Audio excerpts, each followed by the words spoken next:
I'm a bit worried when I hear about sharing values with the People's Republic of Canada that this beautiful country, once beautiful country, became. Why don't we discuss the violations of human rights in Canada? Why don't we discuss the problem of 9 months old children being totally legally killed there or left to die even after they are born? Why don't we discuss the problem of persecution, threatening, harassment of Canadians during the COVID regime period, when they were deprived of their laws? They were even deprived of access to their bank accounts while protesting.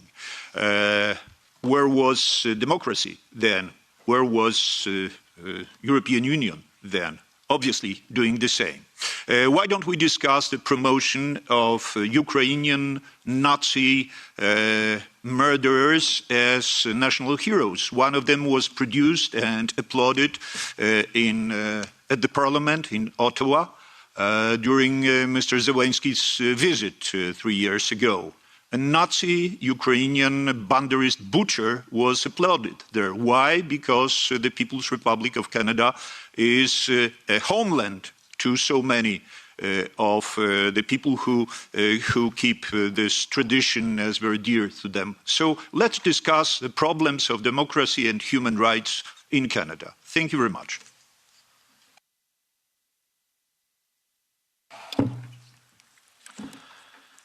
Mr. Braun, it might have missed your attention. The name of Canada is Canada and not the name you used. And by the way, Canada is a member of the Commonwealth Realm. It's not a republic. Thank you, Chair. Thank you, Madam Speaker, both of you. But I'm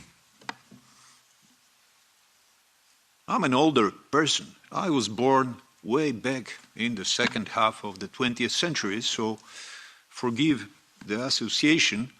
I can't help having this déjà vu feeling.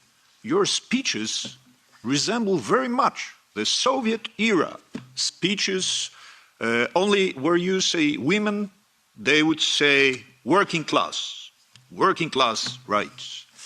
And the association is based on history. The Soviet Union, which I think is very much incarnated here in the Euro-Kolkhoz structure and rhetorics, was the first state in the world that produced a special minister for women, family affairs. It was, by the way, the first state that introduced the 8th of March as a day of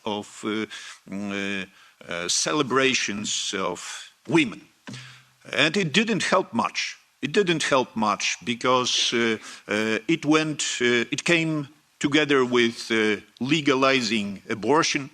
It came together with making both men and women more and more miserable.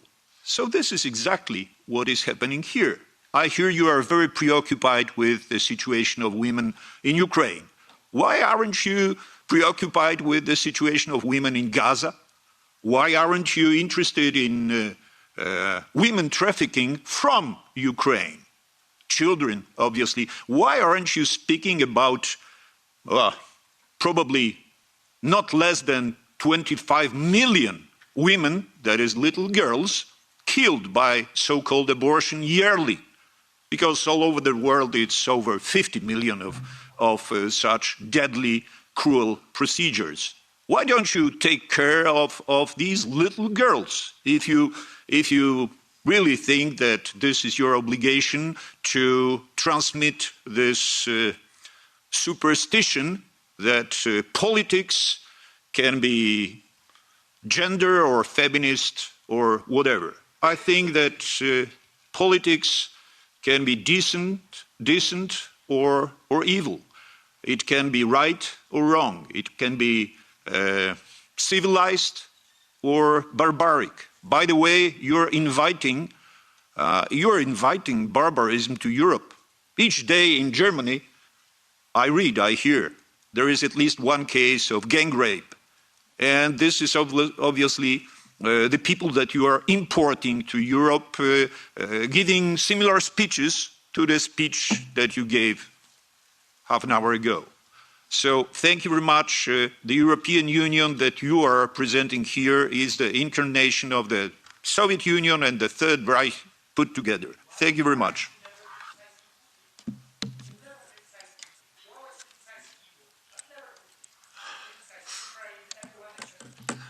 Reductio ad Putinum in every subject, every day, everywhere. Thank you. Let's going to continue with our hearing. Thank you, Chair. Not a big surprise that you are so much determined to continue this war and you are so much determined to spend more and more money, our citizens, our compatriots' money, investing in the Kiev regime. The question is, what is that word "it" when you say, as long as it takes? What would be that "it"? What would be the goal? What would be the ultimate result of that policy? And additional question, did you, Mr. Speaker, investigate the real estate market in Florida or French Côte d'Azur? How much money, what part of these enormous transfers that you are ordering ended up there? Because Mr. Zelensky's associates are from time to time investing far away because Ukraine itself and its people does not seem to be their main interest. Thank you very much. So that was 30 seconds longer. Mr. Braun? Yes, please.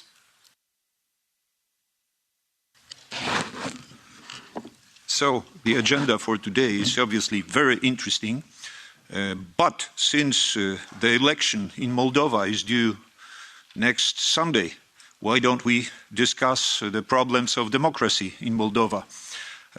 Especially in Transnistria, where they used to have over 40 polling stations, and now they will have like 10, 12. So obviously some people are going to be deprived of their election laws, and since everybody here seems to be very preoccupied with the condition of democracy all over the world, and everybody here was applauding Madam Maya Sandu, why don't we discuss this problem of discrimination in Moldova with a problem that people who would like to vote will have in Transnistria? Thank you very much. Thank you. We've heard Mr. Braun's comments and we've also heard Mr. Okay, let's vote over the agenda because I proposed another topic. You reject it, but maybe this should be voted over. Mr. Braun, the agenda of our meetings are discussed within the coordinators. Of course, we can change the agenda, but you as an individual MEP, as I'm informed, don't even have the right to ask for the agenda to be changed. There was a discussion about the situation in Moldova at the last plenary session with President Maya Sandu. We've discussed Moldova so many times. And it's very interesting to hear that all of a sudden you're interested in the democracy in Moldova. That's good for you. But I would really propose now that we continue our meeting. You've had your 5 minutes as usual. I think it's good.